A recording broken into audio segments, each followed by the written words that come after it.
مطلب اس چھوٹی سی تحریک نے اور اسلام نے جو ہے ان کو پوری طریقے سے اللہ کی مدد اور نصرت کے ذریعے جو ہے ان کو جو ہے ختم کر دیا. تو یہی چیز ہے کہ جہاں پر کفار قریش کو اللہ تعالیٰ وارننگ دے رہا ہے کہ جو کچھ تمہاری لائف میں ہے، جو بلیسنگز ہے وہ اللہ کی طرف سے، لیکن اس پہ اللہ تعالیٰ اس کو روکنے پہ اور اس کو ختم کرنے پہ بھی قدرت رکھتا ہے. اور تمہارا جو اقتدار ہے وہ تمہیں مت سمجھو کہ تمہارے ہاتھ اور تمہارا اقتدار بھی اللہ کے. آپ اس آیت کو یاد کیجئے، توتی الملک من تشاء تنزع الملک ممن تشاء تعز من تشاء وتذل من تشاء. بہت کھل کر مطلب اسی چیز کی تشریح جو ہے قرآن مجید کی اس آیت میں ہے کہ ملک دینے والا، اقتدار دینے والا، عزت دینے والا بھی اللہ ہی کی ذات ہے، اور اللہ تعالیٰ ہی کی ذات ہے. وہ جب چاہے تم سے اقتدار کو چھین لے اور تم کو ذلیل اور رسوا کرے. جی بالکل. پھر اس کے بعد میں فرقان بھائی جو بات جو آ رہی ہے وہ بہت اہم ہے، اور یہ قرآن مجید کی یہ آیت ہے جو انسانوں کو ان کی مقصد زندگی سے آگاہ کرتی ہے. اور یہ حقیقت ہے کہ دنیا کے اندر بہت سارے انسان ہیں جن کا آئی کیو بہت ہائی ہے، جو بڑے بڑے سائنٹسٹ ہو کے گئے ہیں، لیکن وہ مرتے دم تک اپنے مقصد زندگی سے بے خبر رہے. تو اللہ تعالیٰ وہاں انہی لوگوں سے مخاطب ہو کر اور آج کے بھی ملحدوں سے اور آج کے اہل دانشور طبقے سے مخاطب ہو کر کہہ رہا ہے، اور تمام انسان اس کے مخاطب ہے، لیکن میرے خیال سے اہل دانش اس کے زیادہ مخاطب ہے کہ الذی، وہی ہے ذات اللہ تعالیٰ کی، خلق الموت، جس نے موت کو بنایا، والحیات، اور زندگی کو بنایا، لیبلوکم ایکم احسن عملا، کہ وہ تم کو آزمائے اور دیکھے تم میں سے کون سا آدمی بہترین عمل کرنے والا ہے. جی میں سمجھتا ہوں کہ یہ آیت کا ایک اپنا بہت بڑا سگنیفیکنس ہے. جی کیونکہ آج جس دور میں ہم رہتے ہیں اس کے آدھے برائیوں کا پنپنے کا سبب یہ ہے کہ انسان یہ سمجھ رہا ہے کہ اس نے موت کیا ہے اس کو سمجھنے میں غلطی کی ہے.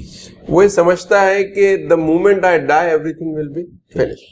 تو اس سے پہلے کہ میری زندگی کا یہ ٹائم ختم ہو، میں یہ زندگی سے ہر طرح کے مزے، لطف ایکسٹریکٹ کر لوں، اور پھر جب یہ ختم ہوں گی تو مجھے کسی طرح کا کوئی افسوس نہ رہے کہ میں کوئی کام یا کوئی خواہش جو میرے دل میں آئی تھی اور میں اس کو سر انجام نہیں دیا.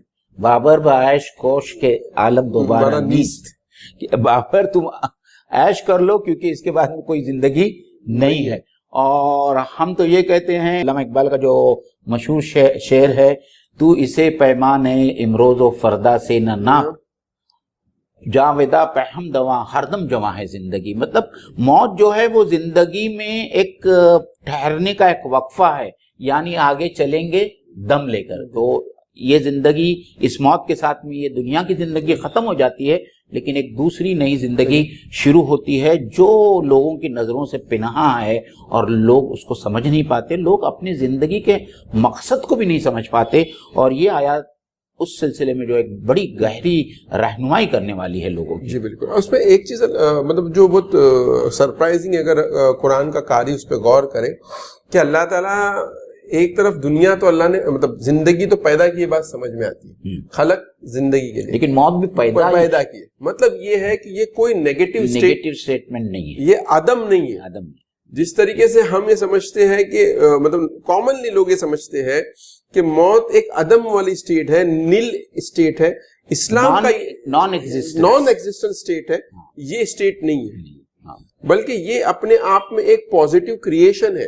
جیسا مطلب جیسے زندگی کا ایک اسٹیٹ ہے، ویسا ایک موت کا اسٹیٹ. اس کو اس طریقے سے سمجھ سکتے ہیں کہ آپ کی جوانی، بچپن کا ایک اسٹیٹ ہے، اس کا جوانی سے کوئی تعلق نہیں، اور جوانی کے بڑھاپے کا جوانی سے کوئی تعلق. یہ تینوں اسٹیٹ ہے مطلب آپ کی جسم کے. اسی طرح آپ کی پوری زندگی کے بھی اسٹیٹ آ رہے ہیں، وجود کے وجود اسٹیٹ ہے، وجود صحیح ورڈ ہے، وجود کے اسٹیٹ. ایک طرف زندگی ہے اور دوسری طرف جو ہے موت ہے. تو یہ اس کا مطلب نہیں ہے، لیکن ایک عام مطلب کنٹینیوسلی جو میڈیا کے تھرو پیش کیا جا رہا ہے کہ مرنے سے پہلے سب کچھ کر لو. You should not miss out anything. فرقان بھائی اس میں دو چیزیں ہیں. دیکھیے، ایک تو یہ جو آپ نے صحیح بات کہی کہ اللہ تعالیٰ نے یہاں موت کو ایز اے پروسیس سامنے پیش کیا ہے. تو non existence is not equal to death. تو اس کو اس طریقے سے بھی سمجھا جا سکتا ہے کہ قرآن مجید میں سورہ بقرہ میں ہی وہ آیت ہے کہ کنتم امواتن فَأَحْيَاكُمْ ثُمَّ يُمِيتُكُمْ ثُمَّ يُحْيِيكُمْ ثُمَّ إِلَيْهِ تُرْجَعُونَ کہ تم مردہ تھے، ہم نے تم کو زندگی بخشی، ہم تم کو دوبارہ ماریں گے اور پھر اٹھائیں گے اور تم اللہ ہی کی طرف لوٹنے والے ہو۔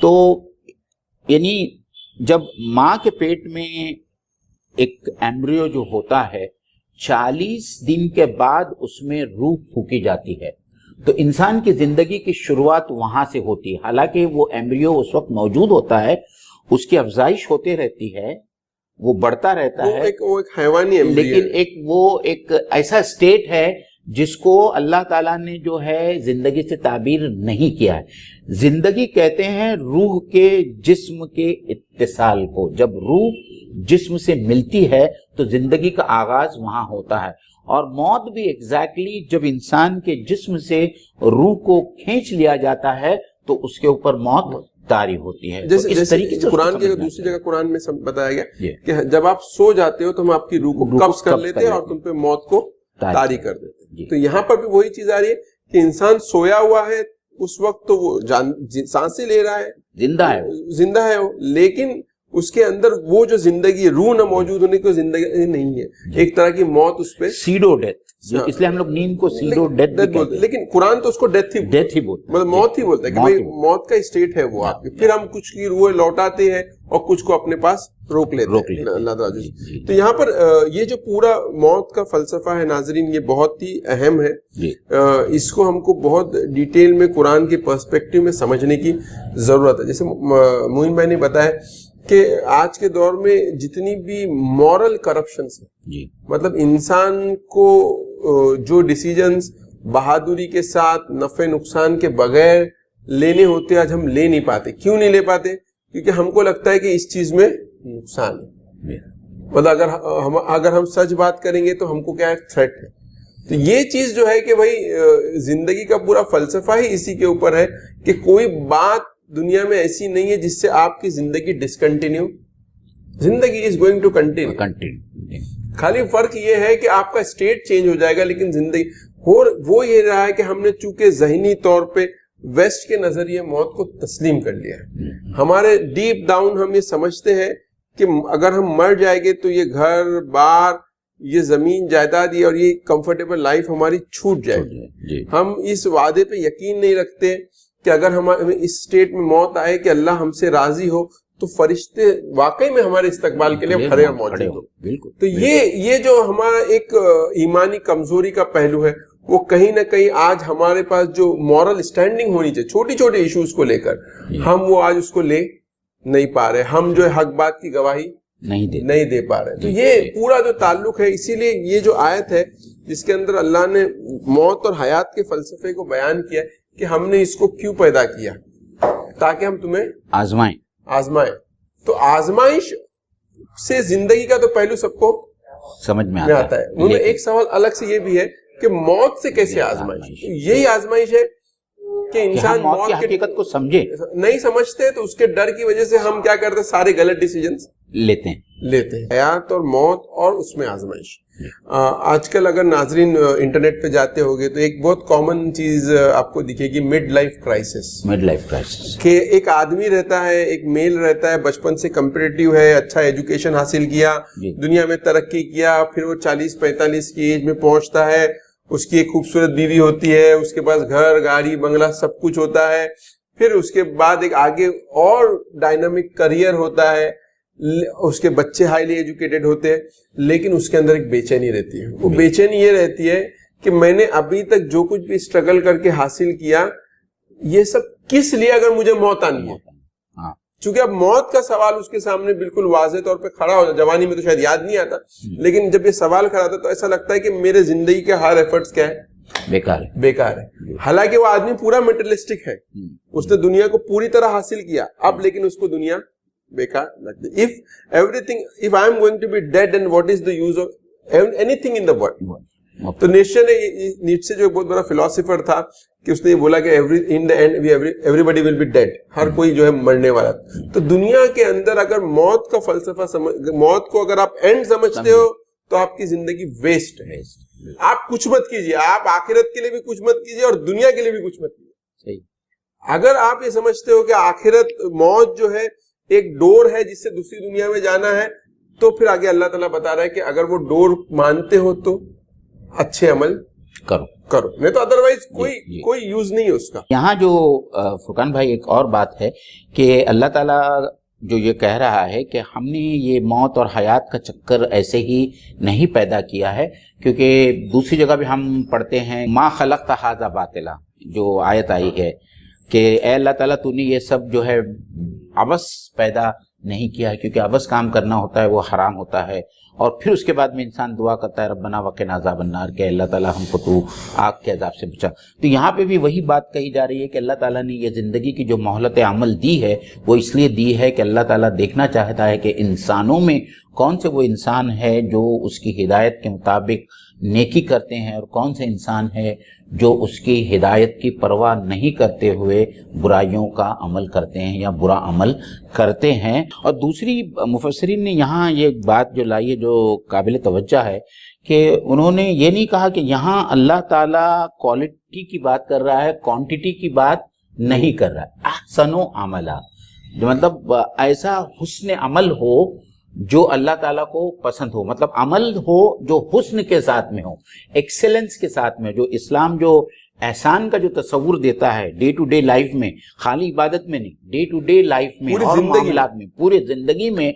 قرآن مجید میں جا بجا اللہ تعالیٰ کہتا ہے کہ ان اللہ یحب المحسنین، کہ اللہ تعالیٰ احسان کرنے والوں کو پسند کرتا ہے.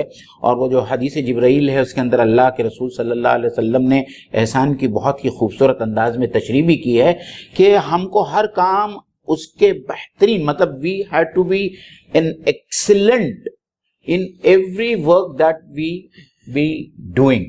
تو as a Muslim it is expected کہ ہماری عبادت میں بھی حسن ہو، ہمارے ہر کام میں حسن ہو، ہم جو بھی کام کریں، ہم تجارت کریں تو اس کے اندر بھی حسن ہو، مطلب بہترین طریقے پہ جو ہے ہم لوگ تجارت کریں، ہمارے اخلاق اور کردار بھی جو وہ بہترین ہو. تو یہاں ایمفسس جو ہے وہ کوالٹی کے اوپر ہے اور وہ کوانٹٹی کے اوپر نہیں. اس کو ہم اس طریقے سے فرقان بھائی سمجھ سکتے ہیں کہ دو آدمی نماز پڑھ رہے ہیں، ایک آدمی نے جو ہے 2 رکعت نماز پڑھا، ایک آدمی نے جو ہے 6 رکعت نماز پڑھا. اب یہ ہو سکتا ہے کہ جو 2 رکعت نماز جس آدمی نے پڑھا ہے اس نے اتنی خشوع اور خضوع اور اطمینان اور حسن کے ساتھ میں وہ 2 رکعت نماز پڑھا ہے کہ ہو سکتا ہے اللہ تعالیٰ اس کا اجر اس آدمی سے زیادہ دے دے جس نے 6 رکعت نماز جو ہے بہت ہی جلدی اور عجلت میں پڑھا ہے. تو اللہ کے نزدیک کسی بھی کام کے پرکھنے کا اور اس پر اجر اور ثواب دینے کا جو معیار ہے وہ اس کام کے حسن اور اس کی خوبی ہے، کوالٹی نہ کہ کوانٹٹی. جی بالکل، یہ بات جو ہے مفسرین نے لکھی. یہاں پہ ایک دوسرا پہلو بھی ہے کہ بہت سارے لوگ یہ کہتے ہیں کہ یہ حیات اور موت کا چکر چلا ہے، اور اکثر لوگوں کو دنیا میں دیکھتے ہیں کہ وہ برے کاموں میں ملوث ہے. تو پھر اللہ تعالیٰ نے کیا لوگوں کو برے کام کرنے کے لیے زندگی اور موت کو دیا ہے؟ تو اللہ تعالیٰ یہاں پر بھی بالکل واضح کر رہا ہے کہ یہ زندگی اور موت اور یہ آزادی، یہ فریڈم آف چوائس ہم نے سب اس لیے دیا ہے تاکہ تم اچھے کام کرو. یس، تم کو برے کام کے لیے آزادی نہیں، یہ مہلت عمل ہے. مہلت عمل اور آزادی جو آپ کو دی جا رہی ہے وہ نیک کام کے لیے دی جا رہی ہے، نہ کہ برے کام. اس کو دوسری چیز سے کنیکٹ کر کے دیکھیے کہ آدم علیہ السلام کو اللہ تعالیٰ نے پیدا کیا اور پہلے جنت میں رکھا. تو منشا اللہ تعالیٰ کی یہ نہیں ہے کہ لوگ برے کام کریں اور جہنم میں جائیں. آدم علیہ السلام کو جنت میں رکھا، مطلب یہ کہ اللہ چاہتا ہے کہ آدم علیہ السلام کی اولاد بھی کیا جائے، جنت میں جائے. نمبر 1 چیز. سیکنڈ چیز، جب اللہ تعالیٰ بولا کہ دنیا کے اندر جو آزمائش کے لیے بھیجا تاکہ وہ اس میں اچھے عمل کرے، تو دونوں چیزوں کے اندر یہ کنیکٹیوٹی ہے کہ آپ سے اللہ تعالیٰ نہ برے عمل ایکسپیکٹ کرتا ہے نہ اس کے لیے آزادی دی ہے. آپ سے ایکسپیکٹیشن ہے کہ آپ اچھے عمل کرو گے اور جنت میں جاؤ گے.